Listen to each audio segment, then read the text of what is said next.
Good afternoon, everyone. I'm Emily LeFevers from the Miami University Alumni Association.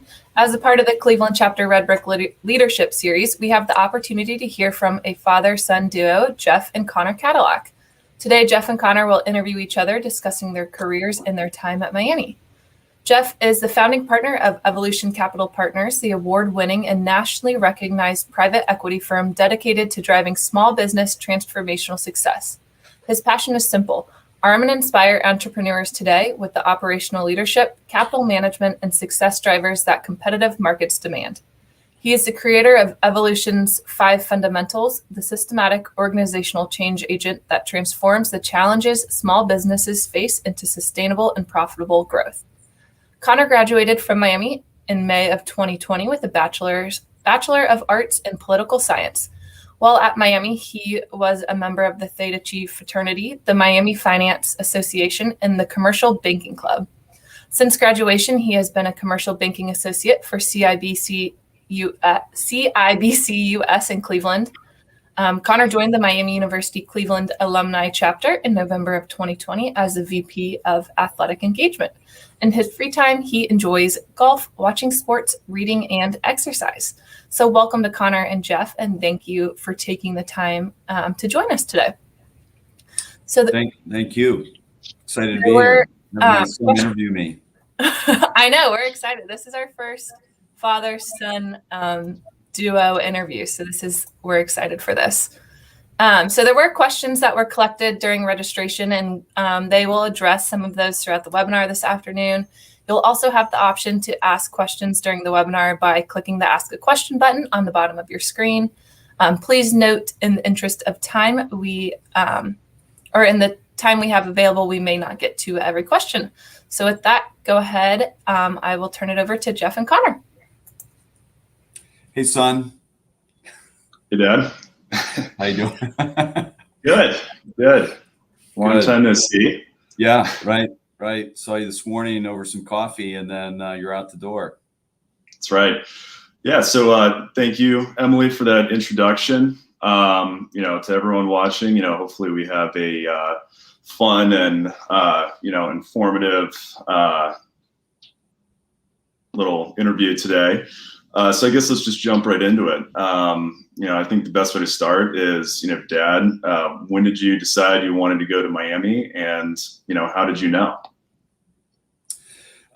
So I, like some people that don't grow up in Ohio, had no idea that there was a Miami University, and really, like people out of state are wondering why they're talking about Ohio, not Florida. It was my older brother who went to Miami, graduated in '91, that really got me interested in Miami. You don't have to spend a lot of time at Miami University for you to realize that that's the place for you. It was such a fun place. Everybody was great. The red brick buildings, High Street, all that sort of stuff. And of course, the strong endorsement of my older brother is what got me there. And, for me, moving around as much as I did, and,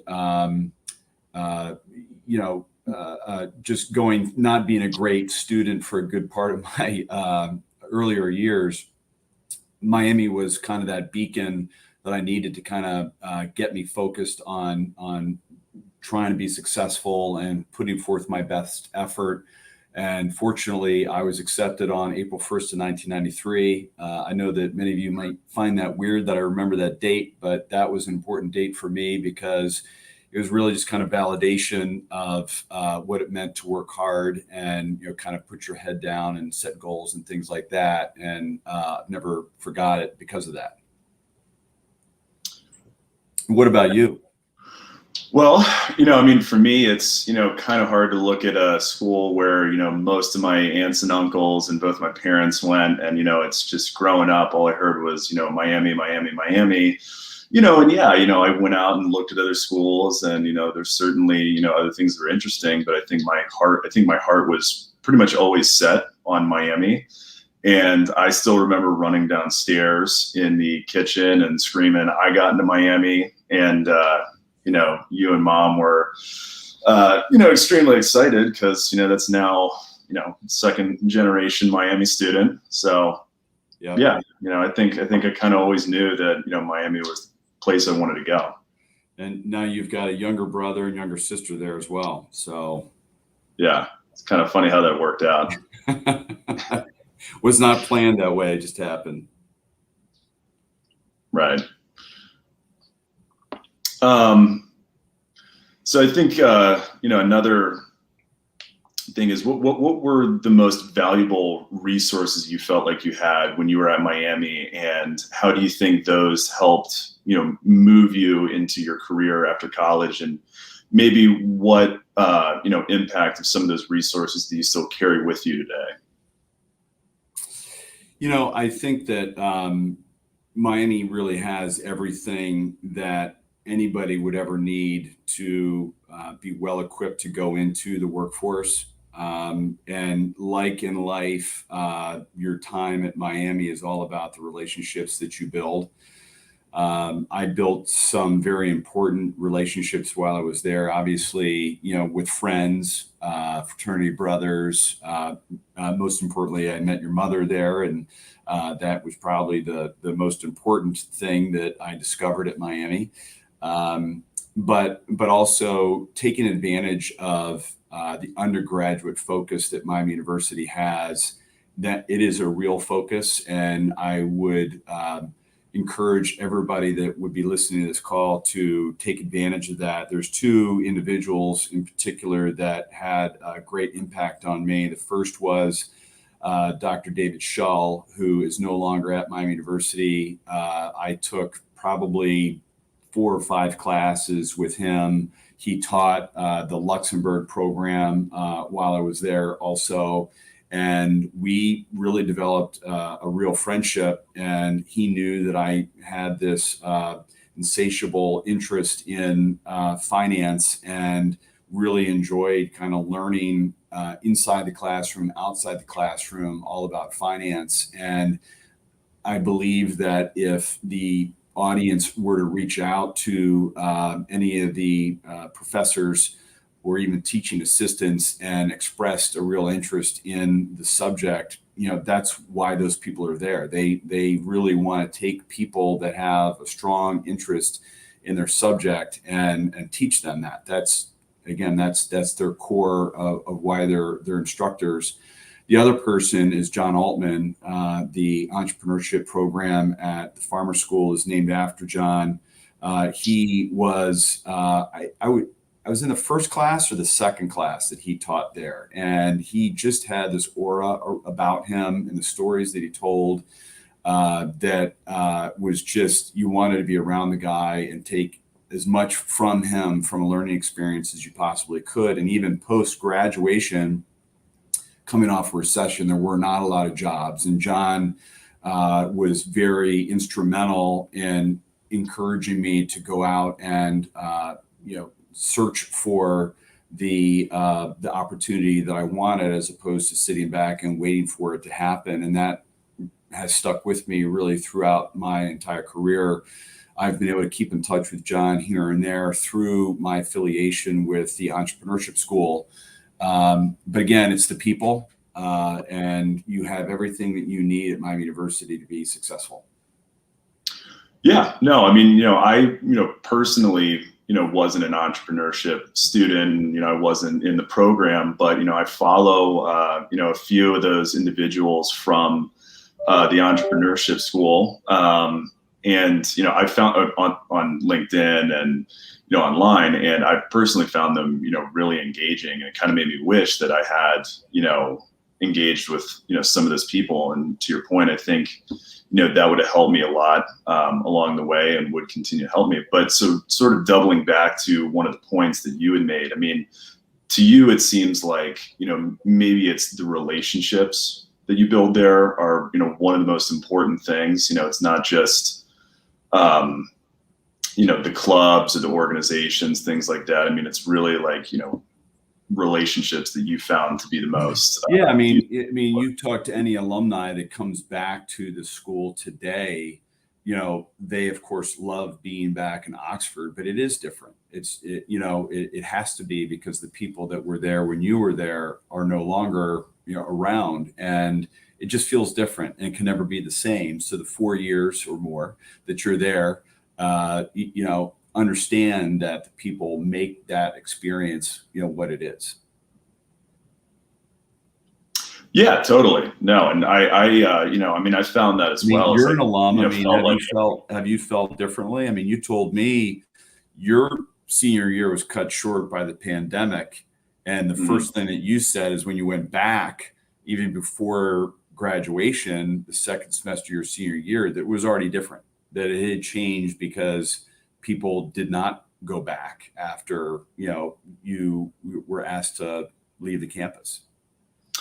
Yeah, I certainly felt that, where, you go back and, you have mask requirements and, everyone's on a hybrid class schedule. So you're not, it wasn't even hybrid at that point. It was all online. So, nobody was in the classrooms, and you didn't get to see the same people that you saw every day. I mean, even people outside of your normal social circles that you'd see at class, or, even people within your social circles. I mean, with the pandemic, there just wasn't a whole lot going on after that. But, it really, I think, reminded me how important some of those relationships are. And, I think it encouraged me, to continue to, make sure I had those relationships going forward, kept in good contact with them.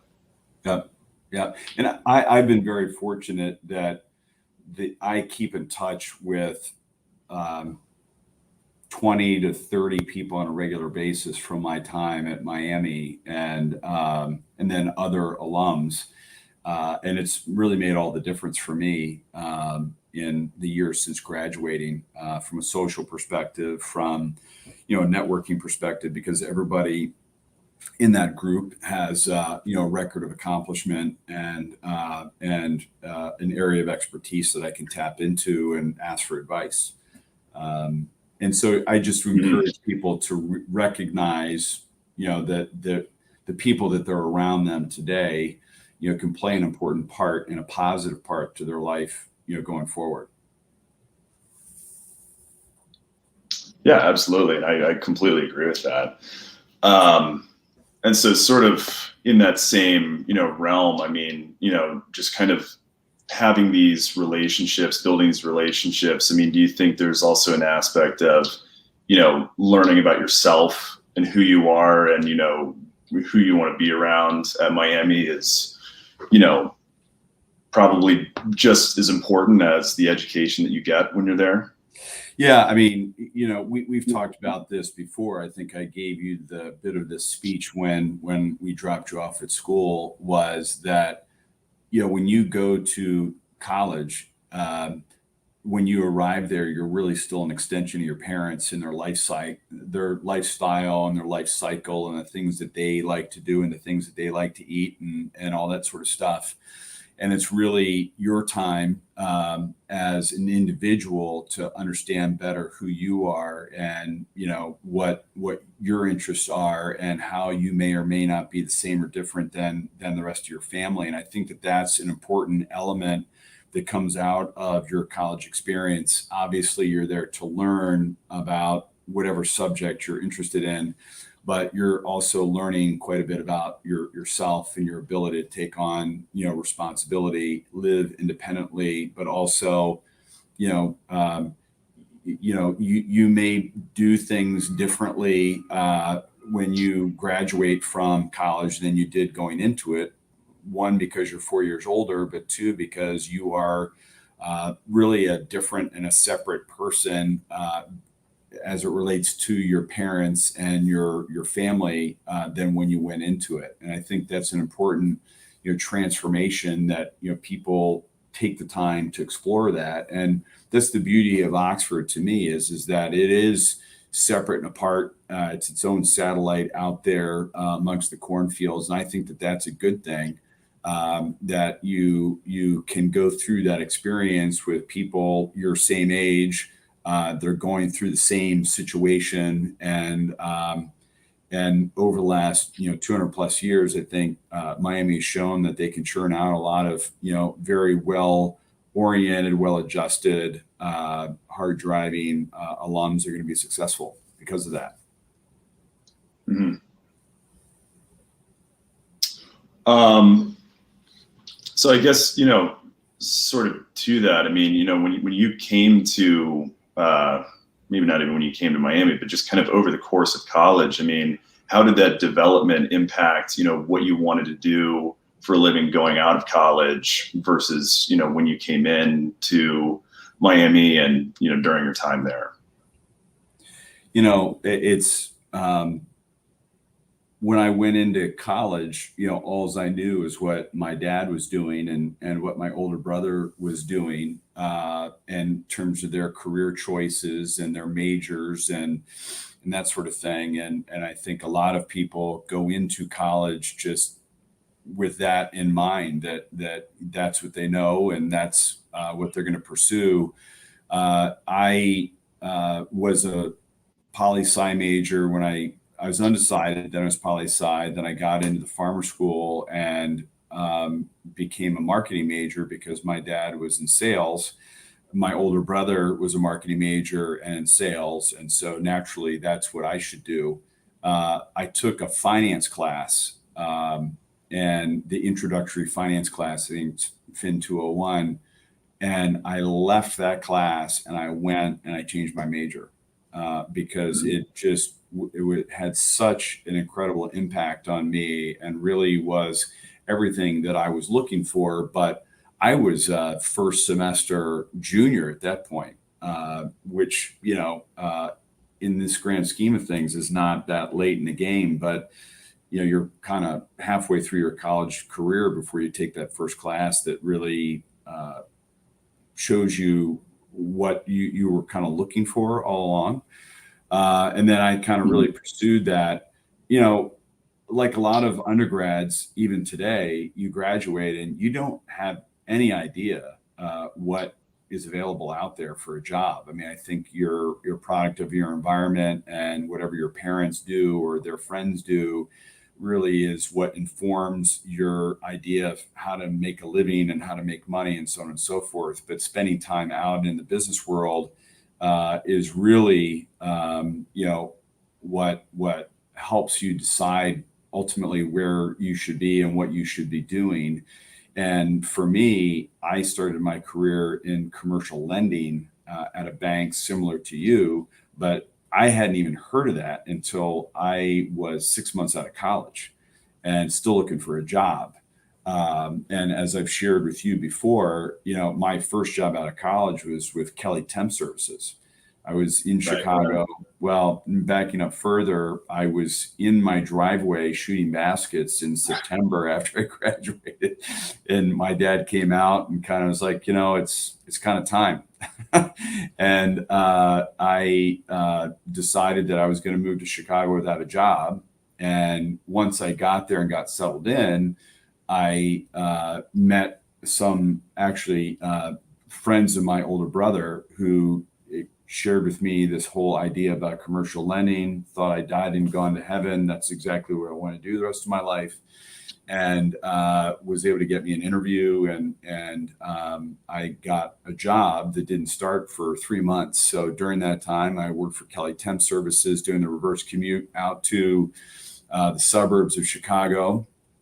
And a bit of a humbling experience that you're feeling like this is how you're supposed to spend the rest of your life. But then when I got into the training program, even credit training was way different than anything that I had learned at Miami and just reinforced my passion for, what I do today. Mm-hmm. Yeah, no, I mean, I kind of felt a similar, situation, when I was in college, sort of a transformation of, what I, thought I wanted to do versus what I wanted to do versus what I do now.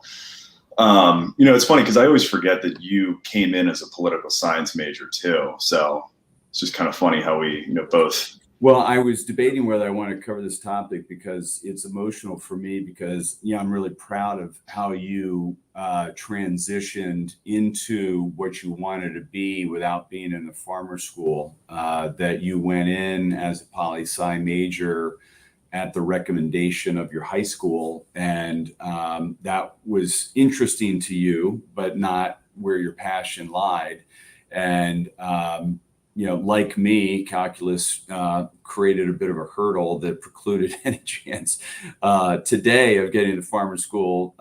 And everybody that's in the farmer school would know that as calculus 151. And as an alum, I want everybody to know that I'm doing everything I can to get rid of that as a hurdle to get in the farmer school. But, you really did everything you could possibly do to transform yourself to look as much like a business major as you possibly could. And CIBC recognized that transformation and that you did it independently. And I recall that executive vice president interviewed you saying Miami University didn't want to teach you business, so you decided to teach yourself. And, that's the stuff that is,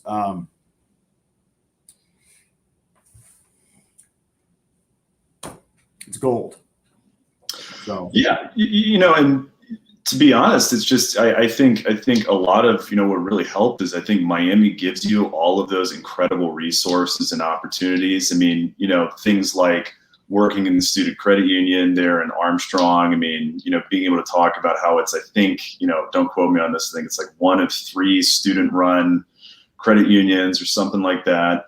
But that gave me a lot to talk about in interviews. I mean, you're doing things at a much lower scale than you would for what I do now. But I mean, there's plenty to talk about there. I think stepping back and this I would encourage people to really listen to is what somebody like me that's been out of college as long as I have, and frankly, am not interviewing undergrads, on a regular basis.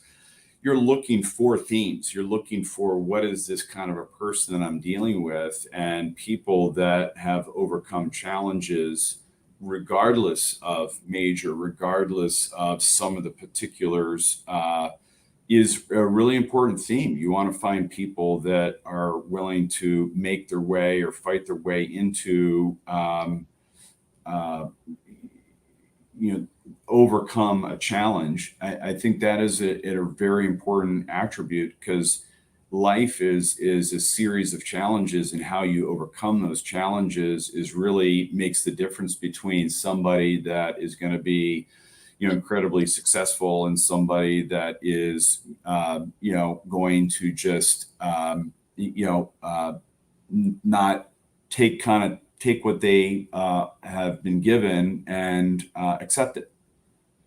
And I think the people that are willing to overcome that and thrive following a challenge are really the people that you want to back, regardless of industry, kind of regardless of even business or career.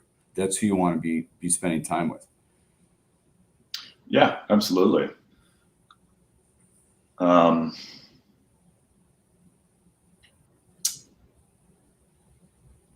Sorry, I'm just having a little technical difficulty right now. Of course, this is happening. Of course, as the older guy, I print a hard copy. I should have done that. Yeah. So I think not just for kids coming out of college, but even people who are well into their career. I mean, how would you say is the best way to present yourself, or what are some steps that people should take if they want to move into a similar role as you, or something kind of in that realm? I think there's a couple of really key things, for people to understand, is that your career is a marathon. It's not a sprint.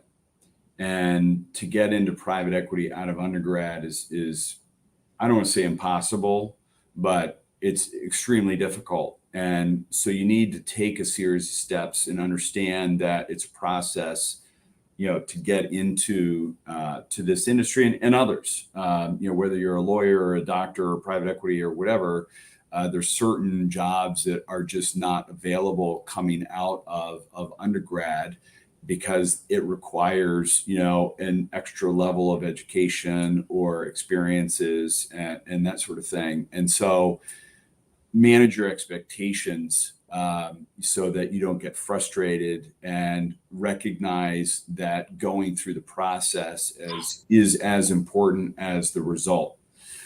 The second is really continuing to be a lifelong learner. I earned my MBA in 1999 when I was, 28.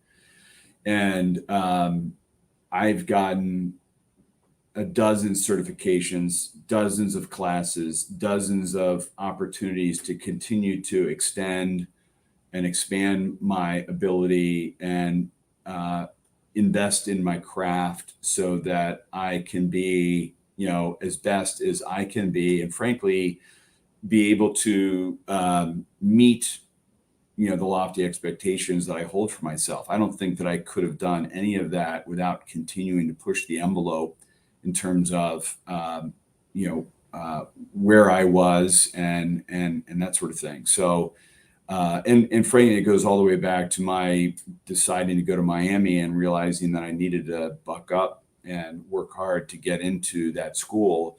Same principle applies today. And so I'm not creating, a complicated problem or obstacle course for people. It's just put your head down and work hard and understand what steps you need to go through, to achieve your goal. But once you've achieved your goal, you need to continue to invest in yourself if you want to be successful and you want to achieve whatever your lofty expectations might be, regardless of industry. Mm-hmm. And then I think sort of specific to maybe what you do, I mean, could you see somebody who doesn't come from that traditional finance accounting background, moving into something similar to what you do? It's certainly possible. But I really think at its core, private equity is still accounting and finance oriented. Financial statements, rightly or wrongly, are still the scorecard for how your business is performing. And having an understanding, whether you're a finance major or an accounting major, is irrelevant, but having an understanding of what those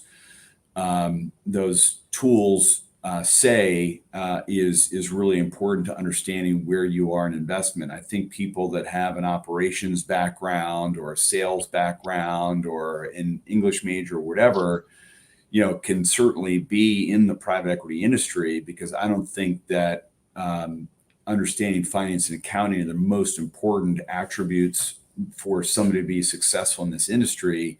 But I think it is still a bit of a table stake if this is what you want to do, because at the end of the day, when you're selling a business, they're looking at the numbers, and that's what's driving the valuation, and that is what's ultimately driving your track record of success. And so I would say, that, you still need to have an accounting and finance background, or at least a strong understanding to be successful in this industry.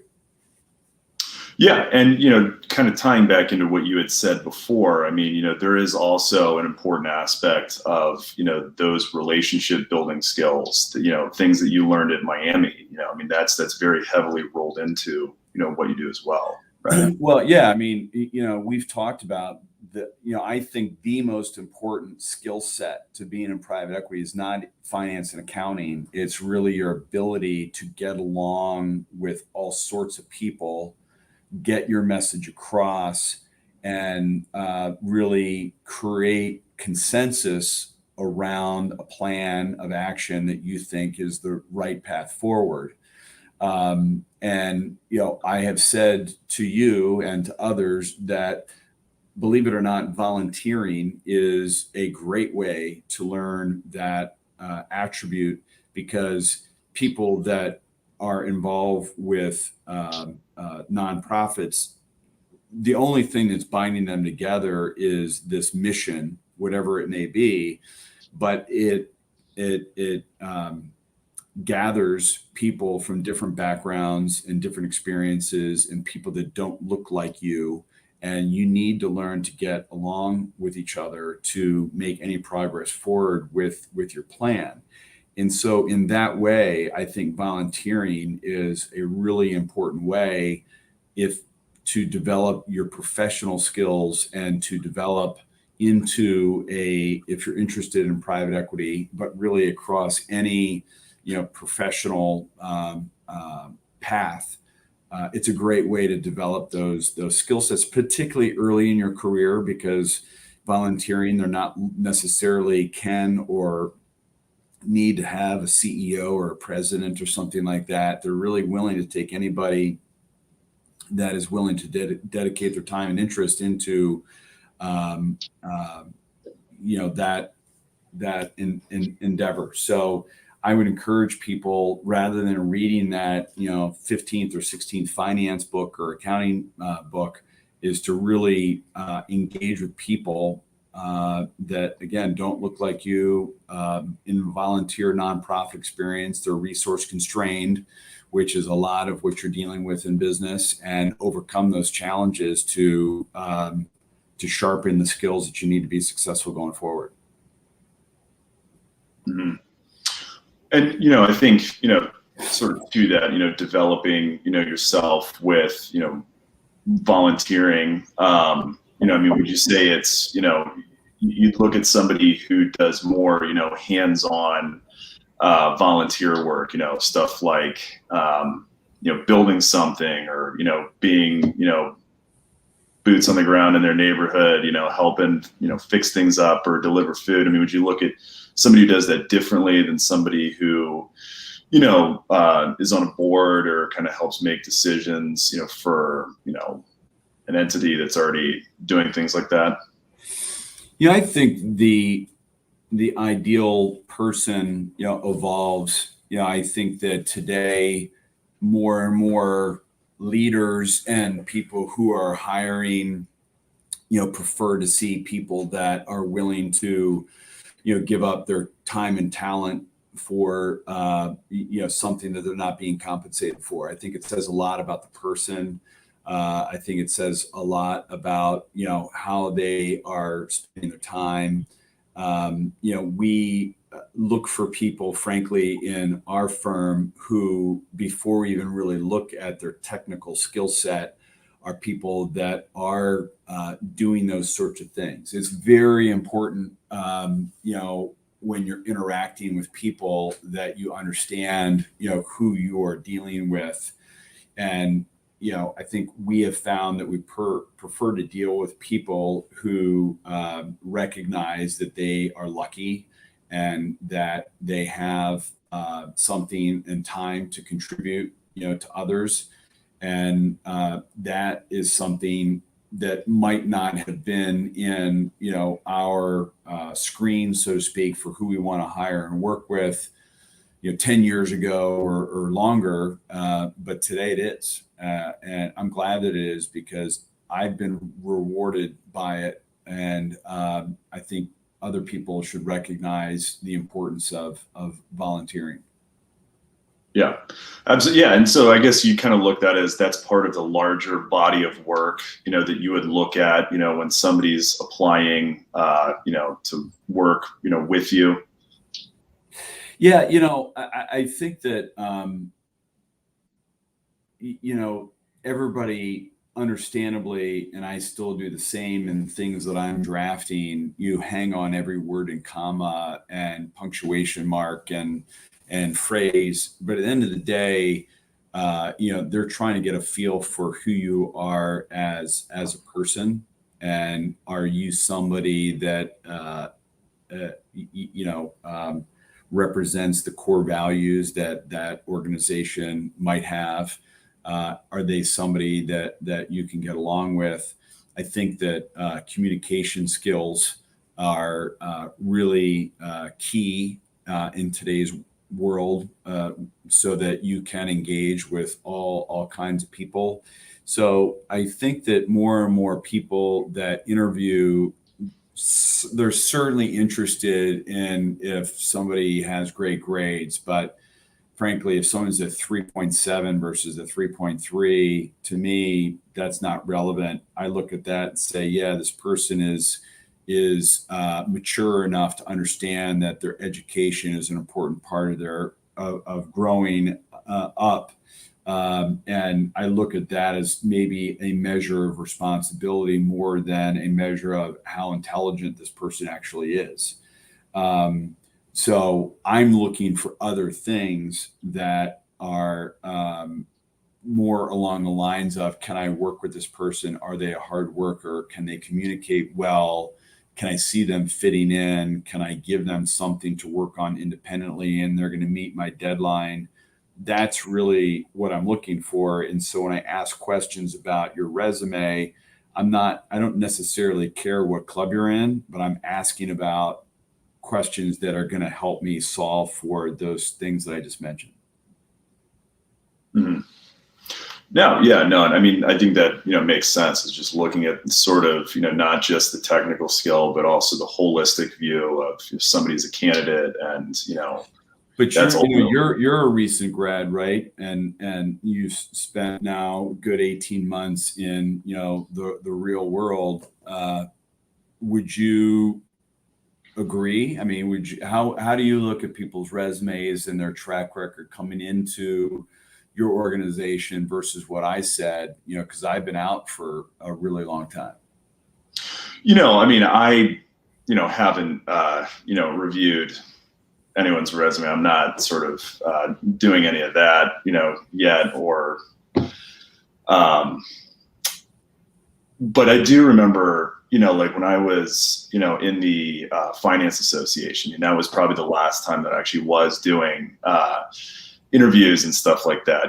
Back when I was a junior and I was the treasurer, I would sit there and interview people. And, to me personally, I found the holistic review to be the most important aspect. I mean, there's some people who had, they were, doing this for, their major and, they were in this club and, that was it. It's like if, the best candidates that I saw, and frankly, the ones who, had the most to talk about, were the kids who, had, this and this and this and this, they had volunteer, they had, not even, work experience, but even if they're doing something like, blue collar, like,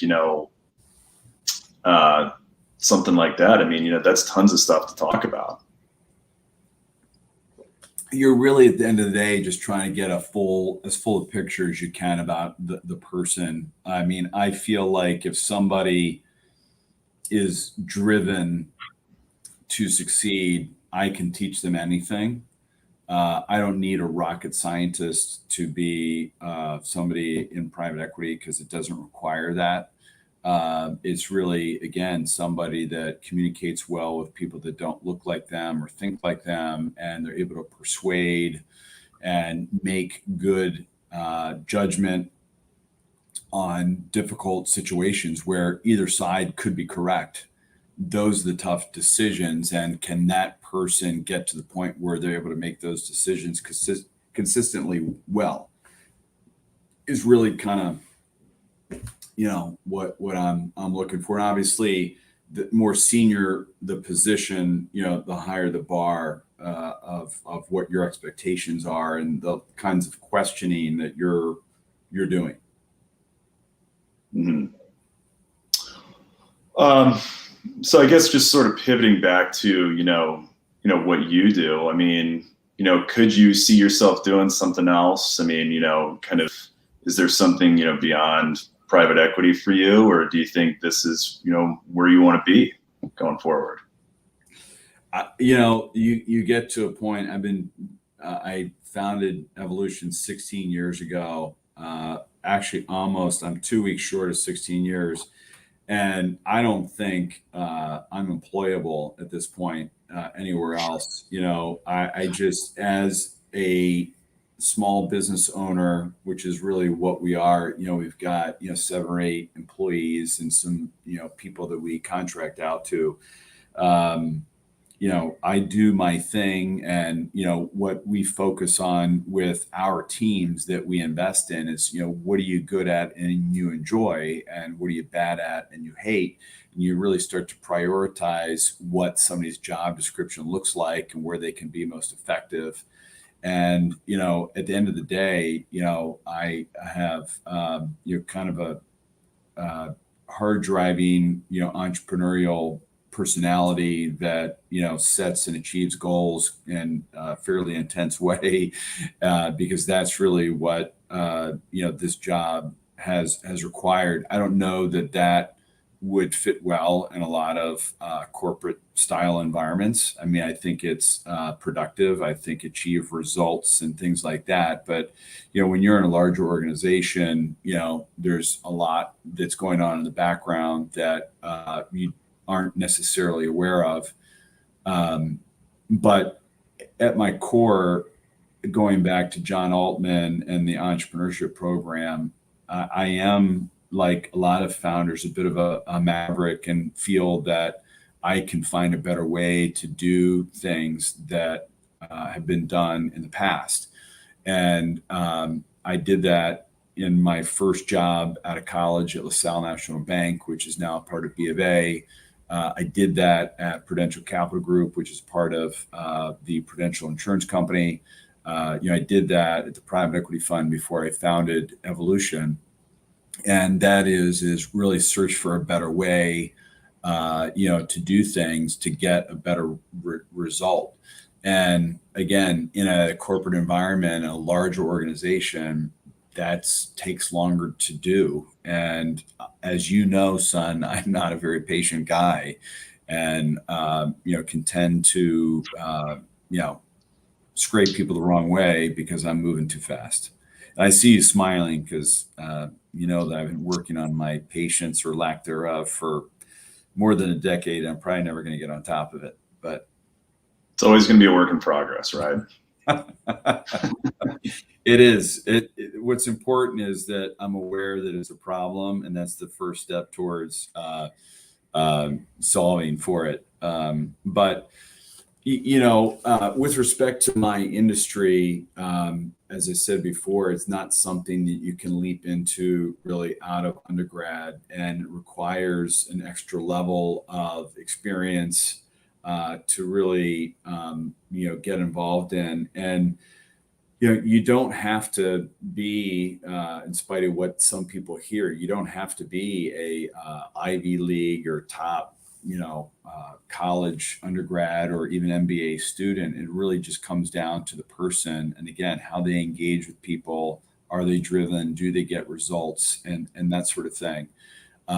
I recommend that people get into my industry the same way that I did, which was really putting yourself in a position where you're working with people in the industry, so they can see how you work, and they can see that you produce, and that they can see that you meet deadlines, and that you're, can self-initiate and that sort of thing. You don't need all of that other things. I mean, I think you need to continue to invest in yourself, of course. And I think that you'll find people in my industry are type A personalities, very driven, and work whatever crazy hours or do whatever crazy things are required to achieve, the goal. But you need certain level of experiences that aren't available coming straight out of undergrad.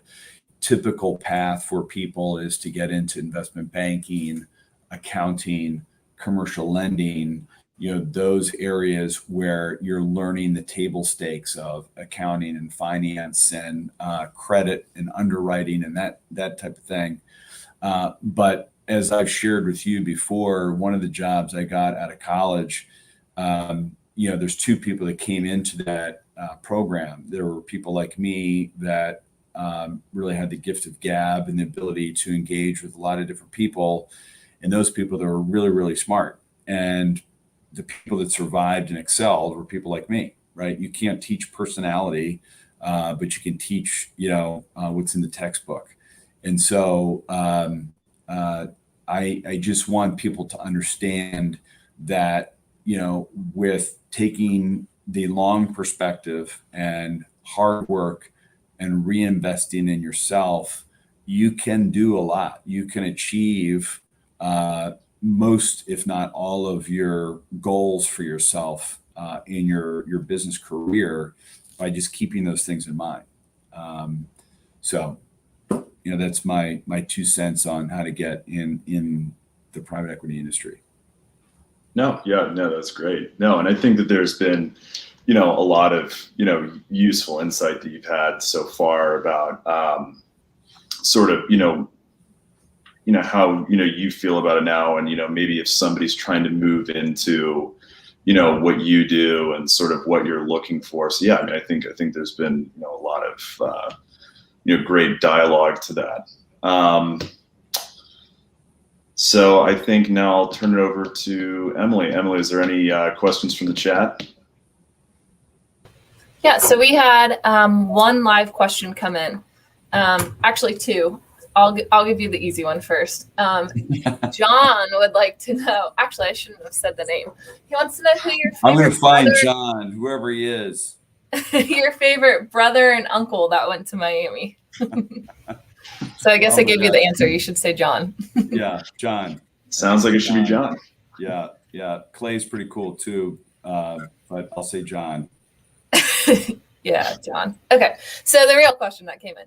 As someone in the early stages of investment marketing and analysis, how would you manage, or how do you manage the stress and pressure of managing other people's money in high-stake environments? Wow, we got to put on a pot of coffee and extend the timeline for this interview. There's really two things that people really, really, really focus on in their lives, and it's their health and it's their money. And,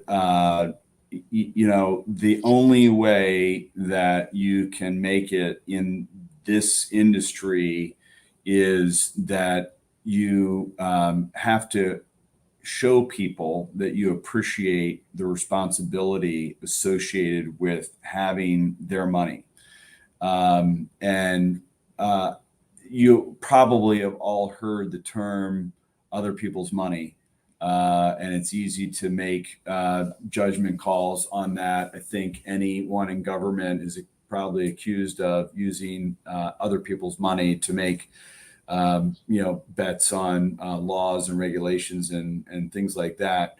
But in our world, it takes time to develop a relationship with somebody where they're willing to entrust you with their money.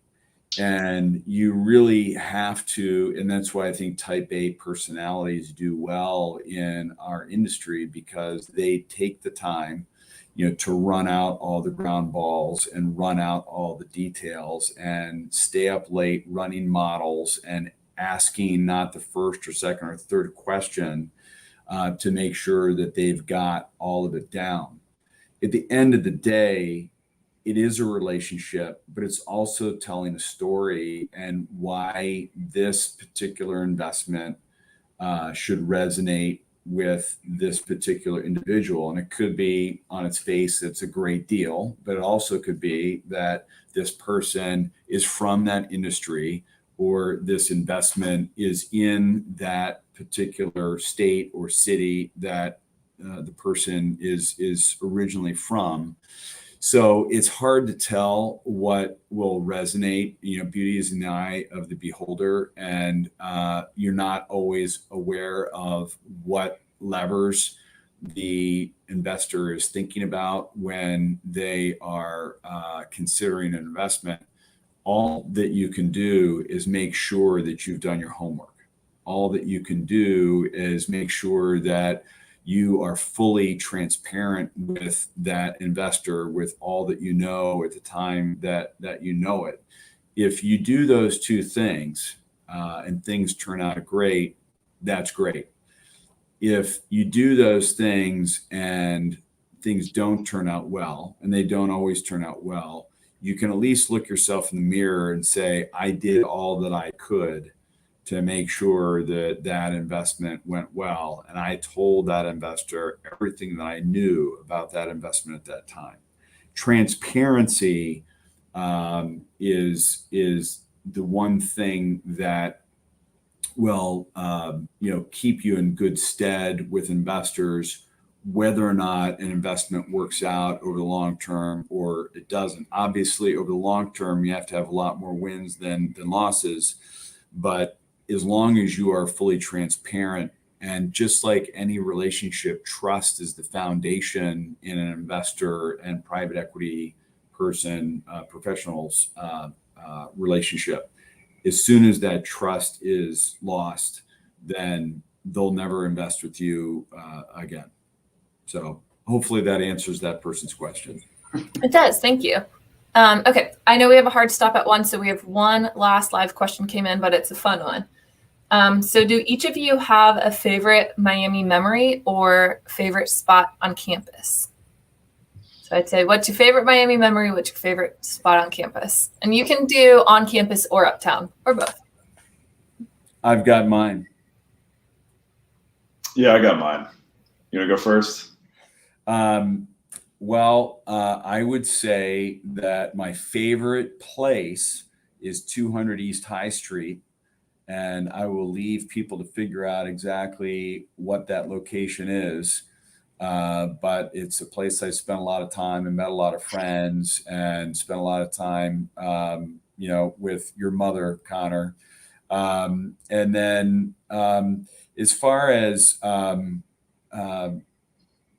I guess, what was the second one? It was like location and what was the other one? Your favorite spot or your favorite Miami memory, your favorite spot on campus or uptown.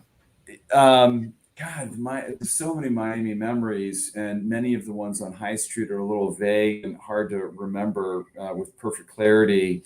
So I would probably say that my favorite Miami memory is really just being on campus, that very first, month or so, just the open page of going through this experience with all these people at the same time, just the excitement of going to class and seeing and meeting new people early on.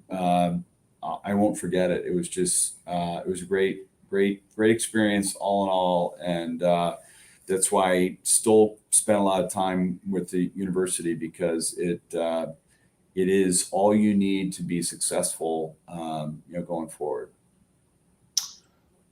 Yeah. And I think for me, if I had to say my favorite spot on campus would have to be Central Quad or Academic Quad.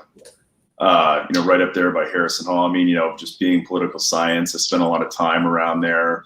That's where, I got my major from. But really every time I walked through there, it was a unique feeling that I got, I got it elsewhere on campus, but it's just really when you're standing there and you're, walking past the seal and you see Upham and Armstrong. I mean, you look around and you're like, this is a college campus.